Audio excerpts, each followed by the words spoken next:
नमस्कार मु जितेंद्र आपण मानक स्वागत करुच्ची दैनिक न्यूज ओडिया चैनल को। तो आज सारा दिन कौन सब बछा बछा और टॉप न्यूज गुड़िक रही चलते संपूर्ण भिडियो जाणी नवा। राज्य में पाणीपाग को नहीं बड़ खबर। राज्य में पुणी उपरमुहा है ताती। उपकूल जिले में ताती सह असह्य गुड़गुड़ी वर्तमान सुधा 37 डिग्री टपी सारा राजधानी भुवनेश्वर तापमात्रा। दक्षिण पश्चिम मौसुमीर उत्तर आड़ को अग्रसर होता बेले मे 29 तारिख विराम लगी। फल जून 6 तारिख पर्यंत ओडिशा रे गरम और आर्द्रता जारी रही पारे बोली भारतीय पाणीपाग विज्ञान आईएमडी सोमवार सूचना देइथिला। जून 2 तारिख रु 6 तारिख पर्यंत बालेश्वर, भद्रक, जाजपुर, केन्द्रापड़ा, कटक, जगतसिंहपुर, पुरी, खोर्धा, नयागढ़, गंजाम और गजपति पाणीपाग विभाग पक्षर येलो वार्निंग जारी करा जायछि। एही समय मध्य दक्षिण ओडिशार किछि स्थान में हालुकार मध्यम धरणर वर्षा होई पारे बोली आकलन करा जायछि। चलन देखिया परवर्ती अपडेट कौन रही। कोरोना भाइरस को नहीं आसला बड़ खबर। राज्य में कोविड पॉजिटिव संख्या वृद्धि। चलन देखि नबा संपूर्ण अपडेट कौन रही। ओडिशा रे आउ 4 जण नुआ कोरोना आक्रांत चिन्हट होइछन्ति। फल राज्य में कोरोना संक्रमितों संख्या सोमवार सुधा 15 को वृद्धि पाइथिला। एने जनस्वास्थ्य निर्देशक डॉक्टर नीलकंठ मिश्र गणमाध्यम को सूचना देइछन्ति।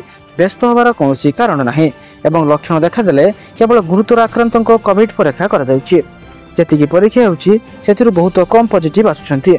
लोकमानंकु परामर्श सतर्कता अवलंबन करा जिया पई कहवा जाउछि। गहली जगह को जांतु नाही, मास्क पिंधंतु, दरकार पड़िले ग्लोव्स व्यवहार मध्य करंतु, हाथ धुंतु बोली से कहिसेंति। गत रविवार 3 जण नुआ संक्रमित चिन्हट हेबा परे आक्रांतों संख्या अंक 2 को छुईथिला। अन्यपटे रोगी कोरोना रे प्राण हरैथिया मध्ये अभियोग आसीथिला। चलन देखिया परवर्ती अपडेट कोन रहिछि। युक्त 3 नामलेखा आवेदन अवधि वृद्धि।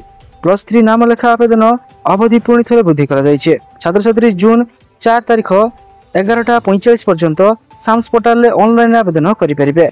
फॉर्म संशोधन पई ऑप्शन छात्र छात्री अभिभावक दाबी परे उच्च शिक्षा विभाग पक्षरु एही निष्पत्ति निया जायछि। पूर्वरु सीएएफ दाखल करिथिबा छात्र छात्री सेमानकर फॉर्म रे आवश्यक संशोधन मध्ये करि परिबे। युक्त 3 पाठ्यक्रम रे नामलेखा आवेदन अवधि तारिख रविवार शेष होइथिला। जून 1 तारिख शेष होबार थिला, हेले उच्च शिक्षा विभाग सूचना अनुसार यह पुनः वृद्धि कर दिया जायछि। जून 1 तारिख राति 11:45 शेष होइथिबा आवेदन अवधि को जून 4 तारिख 11:45 पर्यंत वृद्धि करा जायछि। युक्त 3 रे नामलेखा पई राज्य रे 2,67,569 सीट उपलब्ध रही। खबर अनुसार जतिकी सीट रही से अनुसार आवेदन कम होइथिबारु एही भली निष्पत्ति निया जायथिबा नै चर्चा हेउछि। चलन देखिया परवर्ती अपडेट कोन रही। चाषी आसला खुशी खबर। सरकार देउछन्ती 11 लाख टंकार सब्सिडी।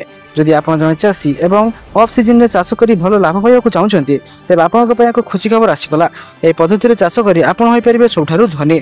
सरकार एनिमते 11 लाख टंकार सब्सिडी देउछन्ती। तेबे कौन से पद्धति चलतु जानी नबा। जिला उद्यान कृषि अधिकारी संदीप कुमार गुप्ता मतरे जदि आप ऑफ सीजन चाष कर भल लाभ पाइबा चाहते तेज आपन को पॉली हाउस पद्धति ग्रहण करने को पड़ो। पॉली ग्रीन हाउस पद्धति ग्रहण करी आपण स्ट्रिंग पद्धति द्वारा सीजन न थाए कौन चाष सहजरे करें। आपड़ जदि एक पॉली ग्रीन हाउस तैयारी करने को चाहते एवं आपणकर 2000 वर्ग किलोमीटर जमी अच्छी तेज जिला उद्यान कृषि विभाग द्वारा आपन को एक सबुज पॉली हाउस निर्माण पर 11,50,000 टंकार अनुमोदन दिज्व। से एक पॉली ग्रीन हाउस तैयारी करने को 23 लाख टंका खर्च हुए, जार अधा खर्च सरकार अनुदान आकार देउछन्ती। जदि आपण ए पद्धति ग्रहण करती तेज आपण सहजरे ऑफ सीजन चाष करें और ग्रीष्म ऋतु में कैप्सिकम, कोबी भली पनीपरिया उत्पादन करें। यदि आपण ए पद्धति चाष करती तेज समय समय विभाग द्वारा आपणकर फसल जांच करा जिवो एवं ताठारु भल अमल किपरि हेबो तार पई मध्ये कुहाजिवो। चलन देखिया परवर्ती अपडेट कोन रहिछि। आरंभ हेबो जगन्नाथ एक्सप्रेस बस सेवा। जानतु केउ स्थान को चलिबो एही भल्वो बस सेवा।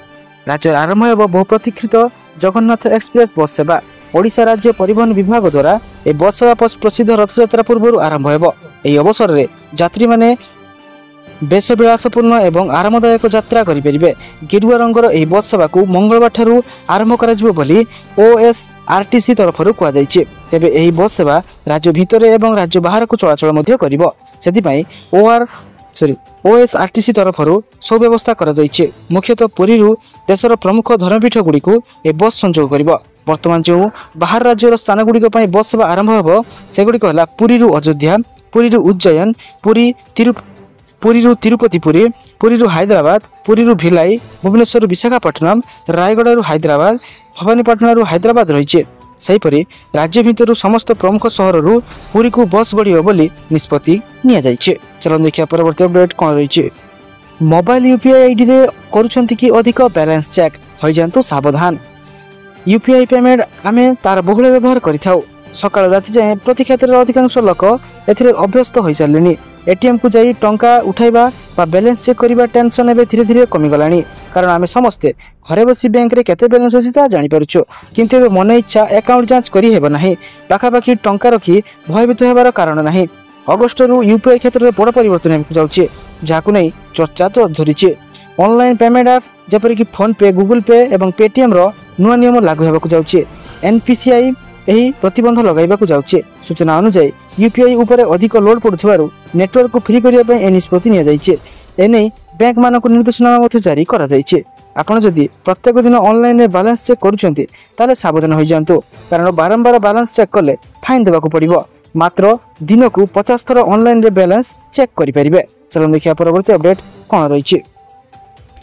पीएम किसान टंका को नै आसिला बड़ खबर। सरकारक पक्षरु किसान योजना लाभ पाउଥିବା चाषी माने 20तम किस्ती पर अपेक्षा कर रहिछन्ती। प्रकाश थाउ जे सरकार 4 मासर व्यवधान रे किस्ती टंका पठाई थांती। फेब्रुआरी मासरे सरकारक द्वारा 19तम किस्ती जारी करा जायछि। फेब्रुआरी को देखिले परवर्ती किस्ती जून मासरे आसीबारे रिपोर्ट अनुसार परवर्ती किस्ती सरकार जून 20 तारिख सुधा जारी करि पारंती। तथापि आपन को कहि रखुछु जे वर्तमान सरकार किंबा कृषि मंत्रालय द्वारा ए विषय कोनोसी सरकारी सूचना दिया जाय नाही। सरकारी सूचना पई आपन को किछि दिन अपेक्षा करिया को पड़ी पारे।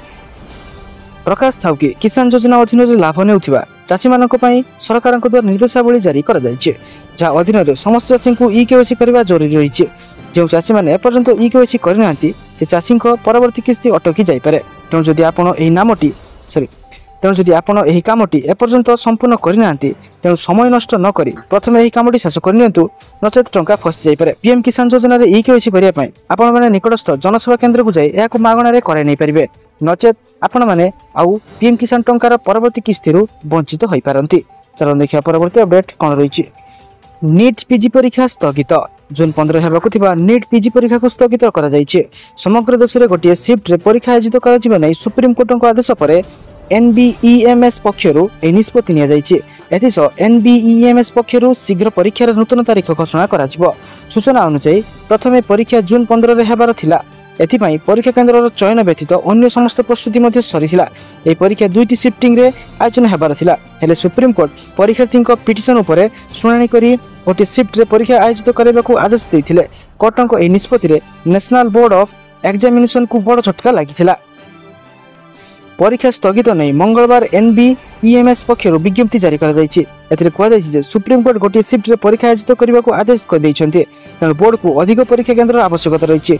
या सहित परीक्षा संबंधित भित्तिभूमि व्यवस्था करिया को पड़िबो। एथिपई वर्तमान परीक्षा को स्थगित करा जाउछि। बोर्ड द्वारा शीघ्र संशोधित तारीख मध्ये घोषणा करा जिवो। चलो देखिया परवर्ती अपडेट कोन रहिछि। बीपीसीएल रे आसला बड़ नियुक्ति सुजोग। भारतीय पेट्रोलियम कॉर्पोरेशन लिमिटेड नियुक्ति पाई अनेक पदवी खाली पड़ी, जो junior executive officer, associate executive officer, secretary समेत अनेक पदवी भर्ती पाई घोषणा कर जायछि। एर आवेदन प्रक्रिया आरंभ हो जायछि।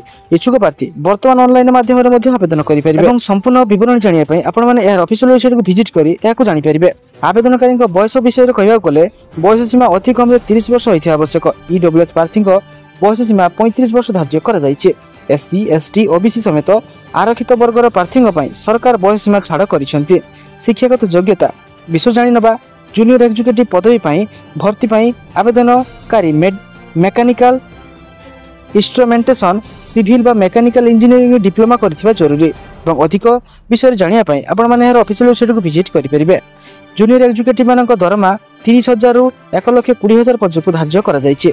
एसोसिएट एग्जीक्यूटिव दरमा 40,000 रु 1,40,000 पर्यंत धार्य करा जायछि। योग्यता आधार आवेदन गुडी को जांच करा जिवो। एहा पर प्रार्थी मानकर एमसीक्यू लिखित कंप्यूटर आधार रे परीक्षा करिवा को पड़िबो। परीक्षार्थी को इंटरव्यू पई डका जिवो। शेष रे समस्त दक्षता को आधार करी मनोनीत करा जिवो। तो योग्य और आग्रही प्रार्थी माने शीघ्र ऑफिशियल वेबसाइट को विजिट करी यार संपूर्ण तथ्य को जानी या आवेदन करि परिबे। चलो देखिया परवर्ती अपडेट कोन रहिछि। ओडिशा रे नुवा जनगणना निर्देशक हेले आईएएस निखिल पवन कल्याण। चलो देखिनबा संपूर्ण अपडेट कोन रहिछि। निखिल पवन कल्याण को मिलिला नुवा दायित्व। से सेंसस ऑपरेशन निर्देशक दायित्व संभाଳିबे। मुख्य शासन सचिव को चिठी लिखिसेंती टीओपीटी जनगणना प्रस्तुति प्रक्रिया आरंभ होइछे। निखिल पवन कल्याण जड़े अभिज्ञ आईएएस अधिकारी भाव परिचित एवं तांको नेतृत्व में ओडिशा रे जनगणना एवं नागरिक पंजीकरण कार्य सुचारू रूपे संपन्न हेबो बोली आशा करा जाउछि। 2025 डिसेंबर 31 तारिख जाए बा परवर्ती निर्देश पर्यंत दायित्व दिया जाइछि। वर्तमान वर्तमान राज्य मूर्तिका संरक्षण एवं उद्यान कृषि निर्देशक भाव कार्य करुछन्ति। तो सारा दिन बछा बछा गुरुत्वपूर्ण खबर जानापी आम चैनल को सब्सक्राइब कर रखुं। आम वीडियो को लाइक कर दिंतु। धन्यवाद।